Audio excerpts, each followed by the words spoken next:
Namaste. Welcome to our 63rd talk on the Bhagavad Gita. Ready now for the 27th verse of chapter 13. He who sees the Supreme Lord existing in all beings equally, not dying when they die, he sees truly. In other words, that extension of divine life, our own Atma, our own divine self, which of course is as incomprehensible as God because it is God. It's a bit of God, it's finite, not infinite, but still it is that. And we don't die. In the Bible, God says, I have said you are gods, but you die like humans, like men, and you're laid in a grave like cattle, like an animal. But God speaking of us, God's sending forth of us was to be gods. It's a thing to understand. You and I are both gods, little g, of course, but that's pretty big. The crown prince is powerful also and important also, as much as the king. And you and I are all crown princes intended to occupy the throne of our divine Father and to live as pure spirit. It's a wonderful thought, isn't it? Not just go to heaven, just be bored to death. Even good people could be boring after the first 200 or 300,000 years. So he who sees, he sees. He doesn't believe in, he doesn't just kind of vaguely feel it, which is what we do in the beginning. That's part of our growth. So there's nothing to be looked down upon when we have just a feeling or an intuition. But we're meant to see it. And when you see it, you be it. He who sees the Supreme Lord existing in all beings equally. Everything is of equal value in the absolute and highest sense. And there's nowhere where God is not. Not dying when they die, he sees truly. In other words, of course we grieve when those we love experience the death of the body because they're not there to be with us anymore. And of course we want them with us. Of course it's sad. There is nothing at all wrong in grieving when someone dies. Actually, it's a tribute to how close they were to us. I remember there was this very tiresome, and unpleasant woman who, of course, thought she was the top of God's evolutionary chain, that went to India, pretended to be a devotee of Anandamayi Ma, was only a devotee, of course, of herself. Unpleasant to everyone. Unattractive is such a kind word. Anyway, I knew of two devotees of Ma, and this undevotee had died.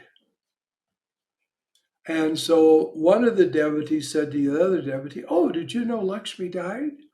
And the other devotee said, "Oh," and then they just carried on the conversation as usual because it meant nothing. And in a sense, we have to realize that the death of all isn't nearly as important as our death because that's a door we'll go through. And the question is it the lady or the tiger? What will we find on the other side? And we determine that, though we like to say, well, God will judge and God will send me here and there. But no, people send themselves to hell. In fact, people live in hell while they're right on earth.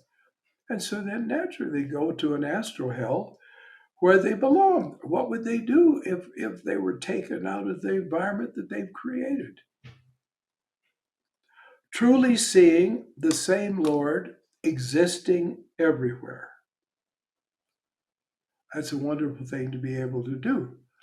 And we shouldn't pretend we can do it before we can do it, but we should aspire to it naturally. But seeing, Shivananda wrote that wonderful poem, Only God I Saw, where he talks about experiences and says, Yet only God I saw. And that we should be able to do. So we see the same divine is everywhere, and it is divine and it is immortal, and it is unchanging. He injures not the self, that means the higher, the Atma, by the lower self. In other words, the higher self is a pure spirit. The lower self is the vehicles of that pure spirit. The mind, the body, the senses, the emotions, all the bodies, physical, subtle, astral, and causal, those are the lower self. And of course, none of this can touch the higher self, but injures in the sense that inhibits, blocks, actually, in a sense, paralyzes the true self by all these lower things, drowning the consciousness that is the higher self in low consciousness and running after or avoiding low things and believing that they will die, believing they will die, they undergo death, which is a dream. And we've undergone it millions of times because we've been also in pre-human form. And we still haven't gotten the idea. Why? Because we identify with this and we love this, and it is going to die. And those who then drag the consciousness down is harming their self.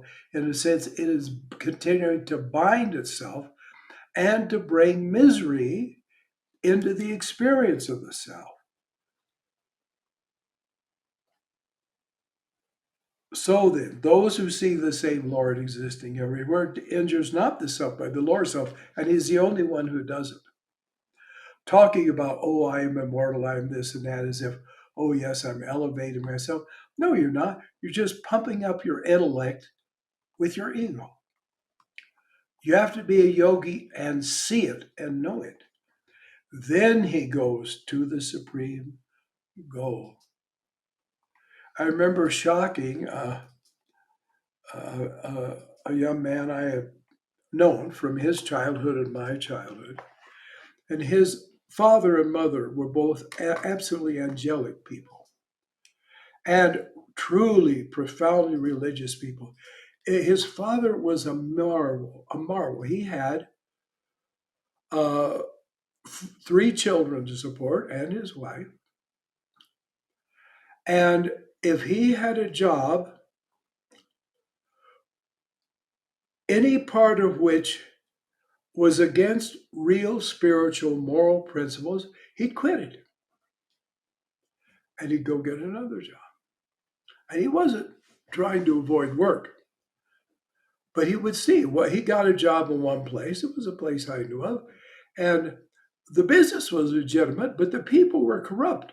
And after a while, he realized that and he went on to somewhere else. So I'm sorry to say the people in our church were always saying, well, Herb Martin's got another job. Really? Yes, he quit that job and he's doing something else. That was a shame. That was their shame, that they didn't really admire that man. And I'm happy to tell you that eventually he became one of the most successful business people because his reputation for honesty caused people to actually flock to him to receive the right treatment in his business. But he was a glorious man. His wife, too. They worked in the church. They were marvelous people. Kind, good people.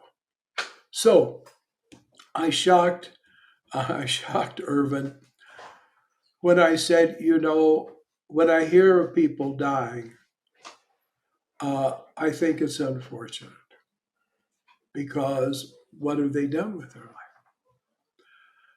But when your father died, I was happy. I was very, very happy. Well, he looked shocked because usually you're only glad somebody's died because you don't like them. I said, don't you remember how many times in church he sang this song? He had a beautiful voice. All his children were musical. And there was a song called After the Toils and the Griefs of the Day, after all sorrows have passed. I shall see Jesus at last.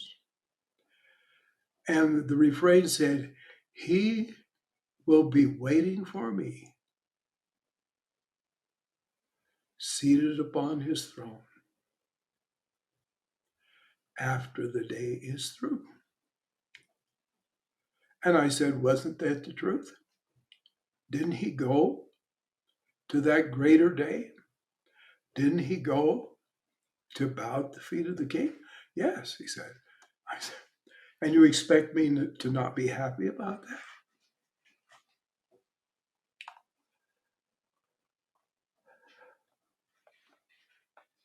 It's a wonderful thing. He who himself sees thus, others haven't just told him, and others haven't convinced him. And he doesn't say, well, since they say so, I believe it. He who himself sees thus, that all actions are performed exclusively by Prakriti under the power of his karma, which was created by his will, and perceives that therefore he is himself not the doer, actually he's the causer. God is the uncaused cause. Well, we're the causers also in our life. But when he perceives it's all been in God, it's all been by God, it's all been through God, he sees truly. The only reality, the only sat or satya, truth, is God. Someone asked Shankaracharya, what is the truth? Satya. He said, there is no such thing as the truth. Satya. There is only the sat, the truth. So to know that truth is the end of the road. When he perceives the various states of being as resting in the one, rooted in the one, and understanding they are manifestations of the one, and their expansion from that one alone. That's that wonderful the song in Mahler's Second Symphony, where the person says, "Oh, that I could go to heaven." And then you hear a little musical interlude. It says, I came upon a bright and shining way. And there I met an angel, actually it says Engeline, a little angel, who would keep me, who would hinder me and stop me. But I said, even though it was an angel, I said, it wasn't a devil. It wasn't just some wandering spirit. It said, an angel. But I said, ah, no, ah, no. I will not be denied. I came from God and I go to God, and the great God will receive me and send me into everlasting, absolute life. What a wonderful thing. And it isn't just poetry, it's reality, but only reality to the yogi. When he perceives the various states of being as resting in the one and their expansion from that one alone, because we're not really creations, we're extensions, he then attains Brahman.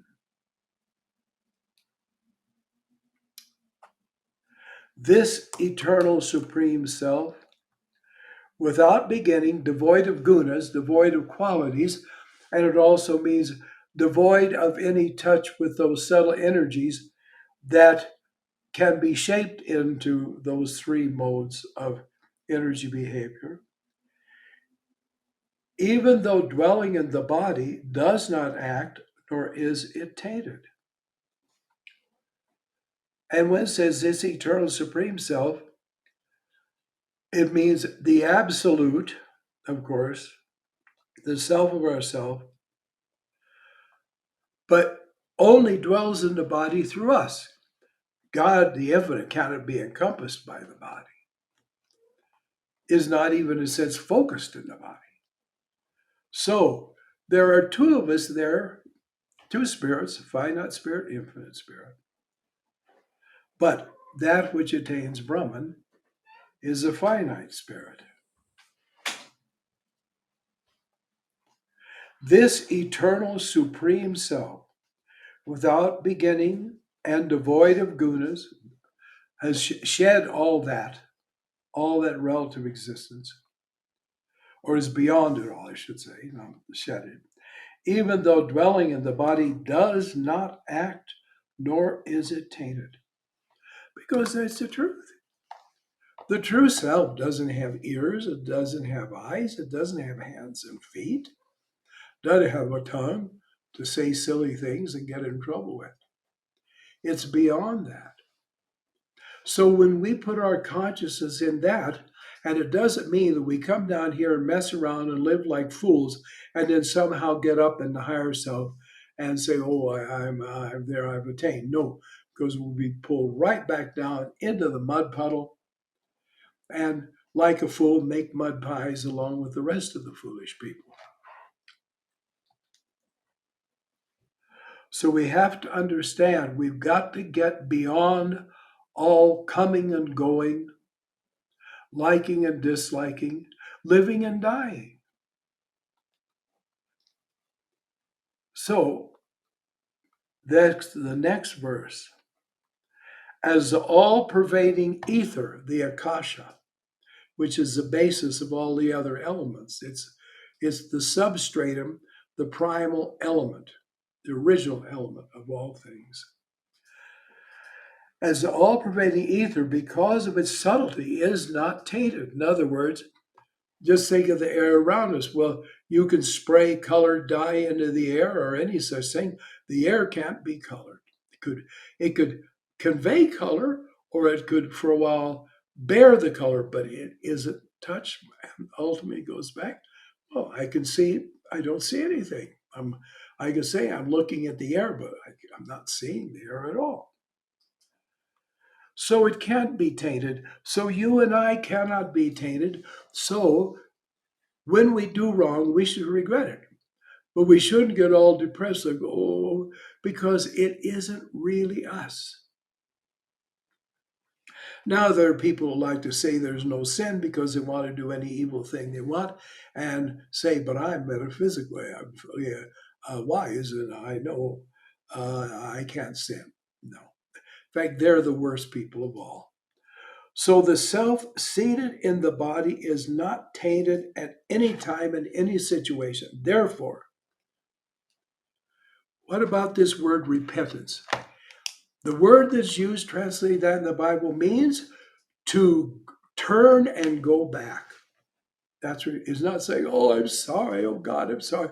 Oh, I'm a terrible person. Oh, blah, blah, blah. See, that's a person that is savoring it and enjoying it. There are a lot of people who do evil things and like all the time, I'm just hating it. I'm just hating it. That's really a twisted mind. No, not at all. Then what it means also is this, all right, if my self cannot be tainted by a situation, well, why don't I just stay here? It's because that's not what we are, that's not who we are, and that's not our destiny. Again, the prodigal son, it says he came to himself and said, well, my father has many servants. Here I'm being a servant. In my father's house, there aren't a bunch of pigs, and I don't have to eat pig food. It says that he looked at the slop and wished he could eat it. He was so starving. So he said, I will arise and go.